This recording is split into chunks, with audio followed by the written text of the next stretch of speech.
के भन्छन् अलिअलि बोल्यो भने विरोध गर्यो उल्टो बोल्यो भन्छन्। अब म कुनै पार्टीको पनि होइन, म कुनै पहिलेसम्म पार्टीको केही पनि लगेको छैन। 2064 देखि अहिले कति अस्ति 79 मा त भइदिन थियो, 77 हो कि कति म घर हुँदाखेरि माओवादीकै झन्डा बोकेर झन्डै काङ्ग्रेसले तल गाह्रो बगाएर मारिहाल्ने थियो होइन। अब त्यो पनि गरिने छैन।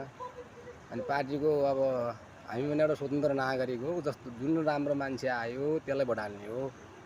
कुनै पार्टीको त्यो झोलै बोक्नुपर्छ भन्ने छैन। राम्रो मान्छे आएपछि राम्रोलाई जुन पार्टीको पनि भोट चेन्ज गरिन्छ।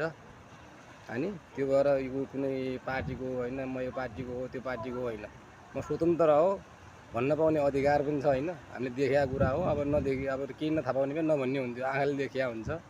अनि अहिलेसम्म हाल्या पनि हो होइन, कति वर्ष हो 15 लगभग 2 र 3टामा हालियो, त्योभन्दा त हाल्न पाइएन। खाडीमै बसेर अब नेपालमा बसेर हाल्ने हुन्थ्यो, पाइएन। त्यो भएर मान्छेले भन्छन् कि गरे होइन, बढी अलि यो हो के भनेपछि भने जस्तो हुन्छ। अब त्यति राजनीति गर्न आउँदैन, स्वतन्त्र व्यक्ति हो। अब यसो बाहिरबाट देख्ने कुरा त भन्न पाइन्छ।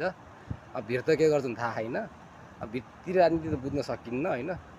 अनि त्यसो राजनीति गर्ने मान्छे पनि परिएन, सिधा बोल्ने र अब देखेको कुरा भन्ने काम हो। त्यति त भन्न पाइन्छ होला देखेको कुरालाई। अनि त्यही भएर साथीहरू अब पार्टीमा आबद्ध भएले त अब भन्न पायो। अब हामीले पनि भन्न पायो, कोही पार्टीमा लागेको छैन भने अहिलेसम्मलाई केही कसैको पत्र लिए छैन, कोहीलाई समर्थन गर्न अलिअलि यसले गर्छ कि भन्ने आस्था लिन पाइयो नि त यार होइन र।